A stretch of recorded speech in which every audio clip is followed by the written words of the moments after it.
Hello everyone, आज हम start करने जा रहे हैं exercise number 1.4 chapter number 1 sets की। इससे प्रीवियस वीडियो में हमने इसके सारे कंसेप्ट पढ़ लिए हैं, तो आज हम इसके एनसीईआरटी क्वेश्चन सॉल्व करेंगे। तो क्वेश्चन नंबर 1 कह रहा है find the union of the each of the following pair of the set. तो हमें यूनियन फाइंड करना है। तो पहला है, हमें एक्स दिया हुआ है, वाई दिया हुआ है। तो एक्स यूनियन वाई क्या होता है, 1 3 5 पर लिख लेते हैं, और जो भी कॉमन एलिमेंट्स है वो 1 से यूज़ करेंगे। ठीक है, एक ही पाई लिखेंगे। तो इस पर कॉमन क्या है, 1 और 3 लिख चुके हैं ना, तो 2 रह गया। ठीक है, सेकंड में ए दिया हुआ है, ए ई आई ओ यू, और बी दिया हुआ है ए बी सी। तो इन दोनों का यूनियन करेंगे, कॉमन एलिमेंट्स एक ही बार लिखेंगे।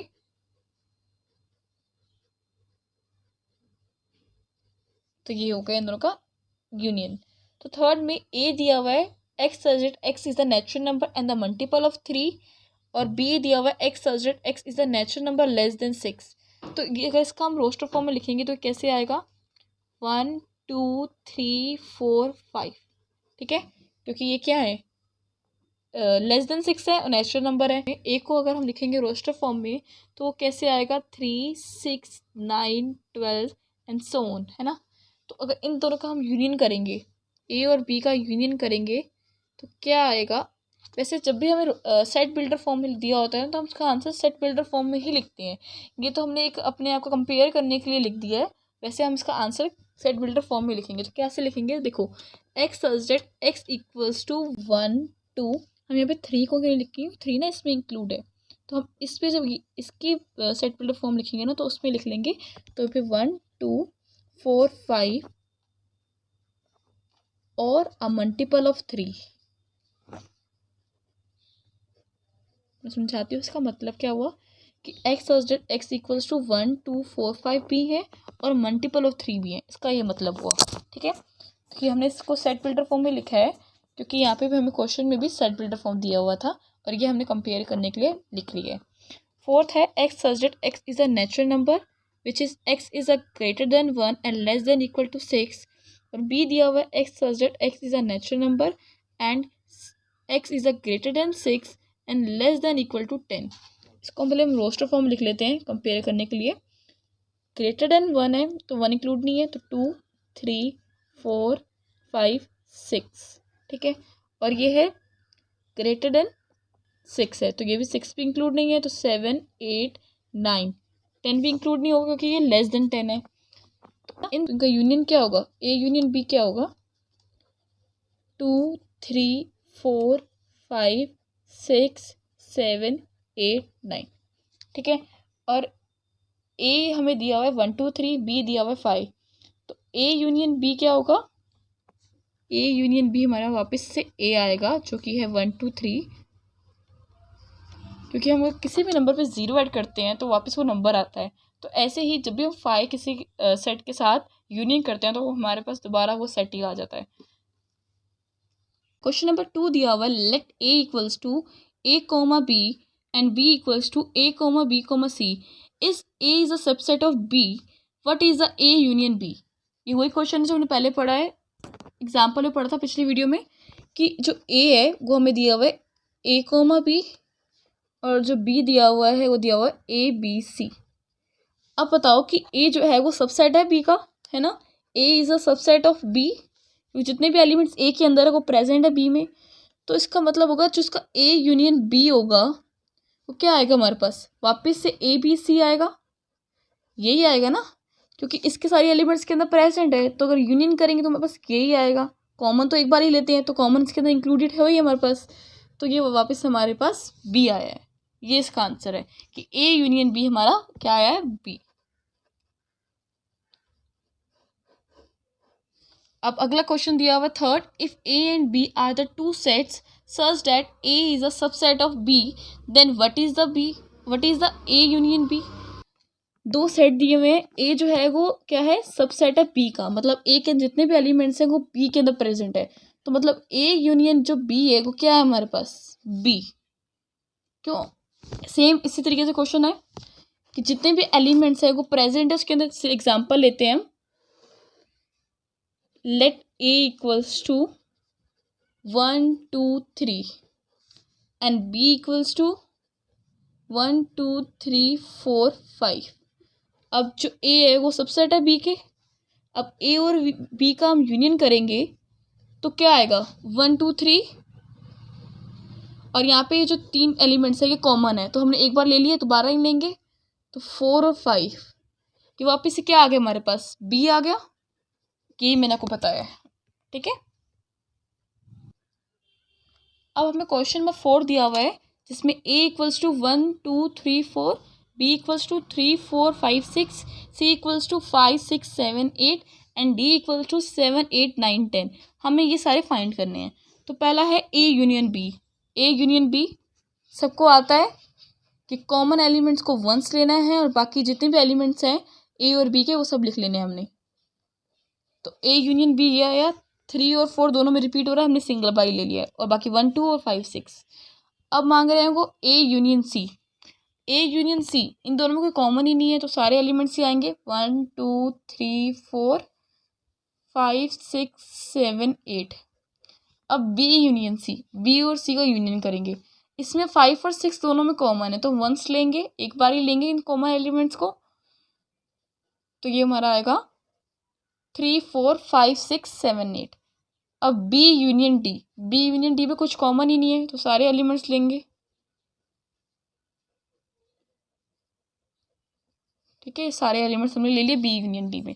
अब है A union B union C. तो पहले हम ए यूनियन बी कर लेते हैं, फिर उसका यूनियन करेंगे सी के साथ, ठीक है। ऐसे करते हैं हमेशा, पहले दो का यूनियन कर लिया, फिर हम अगला जो रह गया उससे यूनियन कर लेंगे। तो पहले हम निकालेंगे A union B. A union B हमने ऊपर ही निकाला है, ये लिख लेते हैं यहाँ पे। अब ए यूनियन बी आ गया, अब उसका यूनियन करना है हमने सी से। ए यूनियन बी का यूनियन करेंगे सी से। 5 और 6 दोनों में कॉमन है, तो वो वंस लेंगे और बाकी सारे एलिमेंट्स ले लेंगे।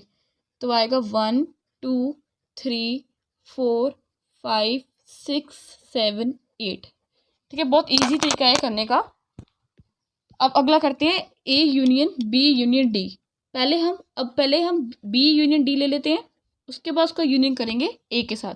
तो बी यूनियन डी हमें ऊपर दिया हुआ है, ये रहा जो हमने सॉल्व किया अभी अभी, हम लिख लेते हैं पहले। अब उसका यूनियन करेंगे हम ए के साथ। अब इसमें 3 और 4 कॉमन है ना, तो ये वंस लेंगे, बाकी सारे एलिमेंट्स ले लेंगे। 1 2 इससे ले लिया, 3 4 भी यहाँ से ले लिया, और 3 4 यहाँ पे भी है, क्योंकि कॉमन एलिमेंट्स हम एक ही बारी लेते हैं, तो हमने यहाँ से ले लिया ना।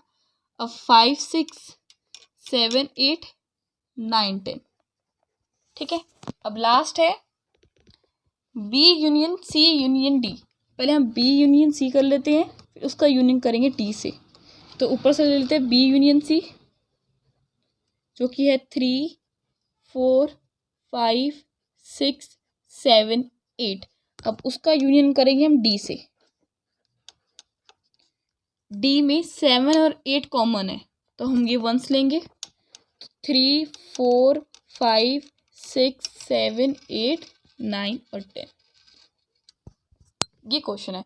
यूनियन बहुत इजी है, पर आपको ये समझना है कि कॉमन एलिमेंट्स को हम वंस ही लेंगे, एक ही बार ही लेंगे, बार बार कॉमन एलिमेंट्स को रिपीट नहीं करेंगे, क्योंकि हमने पहले भी पढ़ा था कि रोस्टर फॉर्म में कभी भी रेपिटेशन अलाउड नहीं है, ठीक है। क्वेश्चन नंबर 5 कह रहे हैं find the intersection of the above question number 1 above. जो हमने ऊपर क्वेश्चन नंबर 1 किया था ना, उसमें हमने यूनियन किया था, इसमें हम क्या करेंगे, इंटरसेक्शन करेंगे। तो एक्स इंटरसेक्शन वाई करो, क्या आएगा, इन दोनों में क्या कॉमन है, सिर्फ 3 कॉमन है, तो यहाँ पे 3 आएगा, ठीक है। अब B intersection A intersection B करो, इन दोनों में क्या कॉमन है, सिर्फ ए ही कॉमन है ना, तो बस यहाँ पे ए आएगा। अब थर्ड क्वेश्चन को देखो, ए हमें दिया हुआ है x such that x is a natural number and the multiple of 3, और बी में दिया हुआ है x such that x is a natural number less than 6। पहले इसको हम रोस्टर फॉर्म लिख लेते हैं, फिर इजी हो जाएगा क्लियर करना। तो ये होगा 3 6 9 12 एंड सो ऑन, कोई लिमिट नहीं दी हुई। और हमारे पास बी है 1 2 3 4 5, लेस देन 6 का है और नेचुरल नंबर का है, तो 6 से छोटा होगा। तो इन दोनों में से कॉमन क्या आ रहा है? सिर्फ 3 ही आएगा कॉमन, ठीक है। तो A इंटरसेक्शन B हो गया हमारे पास 3। अब फोर्थ क्वेश्चन देखते हैं। A equals to x such that x is a natural number and x is a greater than 1 and less than equal to 6। हमें लिमिट दी हुई है इसकी, ठीक है। तो हम पहले A को लिख लेते हैं। 1 से बड़ा तो 2, 3, 4, 5 एंड 6 को इंक्लूड करा हुआ है ना, यहाँ पे इक्वल टू का साइन लगा हुआ है। तो B दिया हुआ है x such that x is a natural number and x is greater than 6 and less then 10। तो ग्रेटर देन 6 है मतलब 6 इंक्लूड नहीं होगा, तो 7, 8, 9। यहाँ पे 10 भी इंक्लूड नहीं होगा क्योंकि लेस देन 10 है, यहाँ पे इक्वल टू का साइन नहीं है। तो A इंटरसेक्शन B करेंगे तो हमारे पास आंसर आएगा 5, क्योंकि दोनों में कुछ कॉमन ही नहीं है, ठीक है ना। कुछ है इन दोनों में कॉमन? नहीं, कुछ कॉमन नहीं है। तो अगला है A इंटरसेक्शन B निकालना है। A दिया हुआ है 1, 2, 3 और B दिया हुआ है 5। इनका इंटरसेक्शन क्या होगा? दोनों में कॉमन क्या है? 5 दोनों में कॉमन होएगा ना, तो ये इसका आंसर है। क्वेश्चन नंबर 6 है, जिसमें हमें एक सेट दिया हुआ है, B सेट दिया हुआ है, C सेट दिया हुआ है और D सेट दिया हुआ है। हमें A इंटरसेक्शन B निकालना है। तो A और B में क्या कॉमन है? 7, 9 और 11, ये कॉमन है ना, ये और ये कॉमन है, तो लिख लेंगे 7, 9, 11। अब कह रहे हैं B इंटरसेक्शन C निकालो, तो इन दोनों में क्या कॉमन आ रहा है? 11 और 13 कॉमन आ रहा है, तो हम ये लिख लेंगे 11, 13। थर्ड पार्ट दिया हुआ है A intersection B, third part दिया हुआ है A intersection C intersection D। तो हम पहले A इंटरसेक्शन C करेंगे, उसके बाद उसका इंटरसेक्शन C से करेंगे, उसके बाद उसका इंटरसेक्शन D से करेंगे। तो पहले A इंटरसेक्शन C निकाल लेते हैं, क्या आएगा वो? A इंटरसेक्शन, इन दोनों में क्या कॉमन आ रहा है? A और C में क्या कॉमन है? सिर्फ 11 कॉमन है। तो अब उसका इंटरसेक्शन अगर हम D से करेंगे, करो, इसका इंटरसेक्शन हम D से करेंगे, तो कुछ कॉमन आ रहा है दोनों में? नहीं, कुछ कॉमन नहीं है, तो इसका आंसर होगा हमारा 5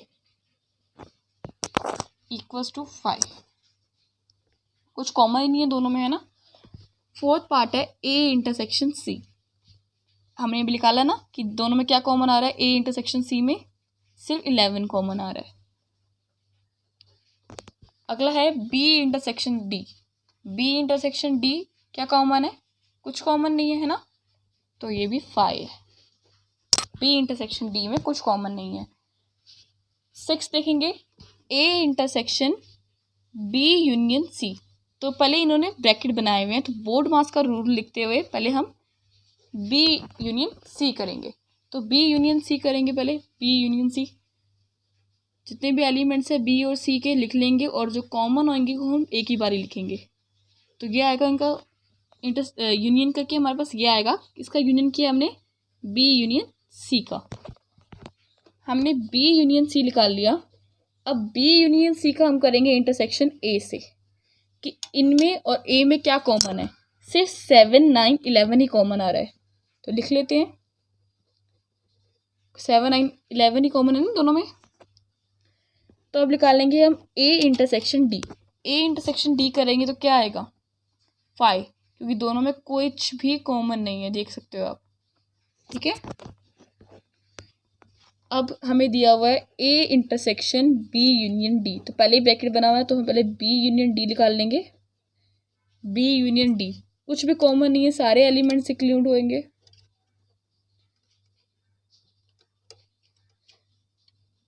अब कह रहे हैं उसका आपको करना है इंटरसेक्शन A से, उसका इंटरसेक्शन करना है आपने A से।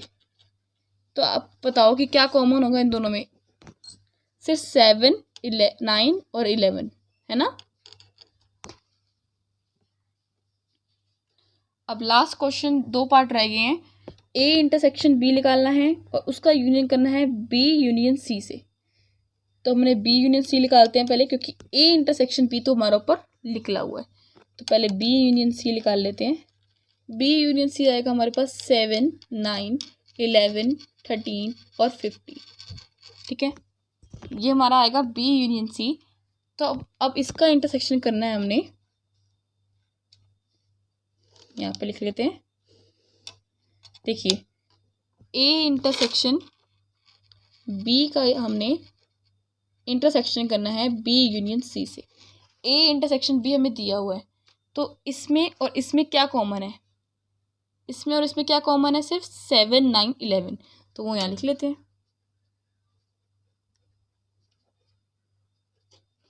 पहले हमने बी यूनियन सी किया और ए इंटरसेक्शन बी किया। ए इंटरसेक्शन बी मैंने दोबारा क्यों नहीं किया? क्योंकि हमारे पास ऊपर दिया हुआ है, मैं यहाँ पे लिख लेती हूँ। ए इंटरसेक्शन बी आया है हमारा 7, 9, 11, ऊपर हमें दिया हुआ है जो हमने सॉल्व किया था फर्स्ट पार्ट। तो इन दोनों के अंदर हमने इंटरसेक्शन किया तो हमारे पास आया 7, 9, 11। ठीक है, तो अब करेंगे लास्ट पार्ट जिसमें हम निकालना है ए यूनियन डी और B union C. B union C हमने करा हुआ है, तो पहले हम करेंगे A union D. A union D में कुछ कॉमन ही नहीं है तो सारे एलिमेंट्स इंक्लूड करेंगे।